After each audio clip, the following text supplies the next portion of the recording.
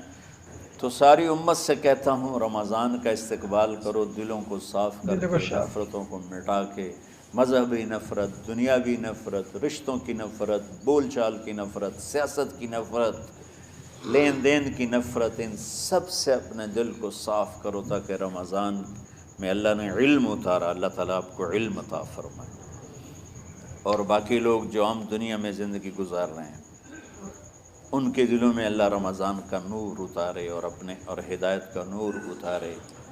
یہ سب سے بڑی تیاری ہے اس کی۔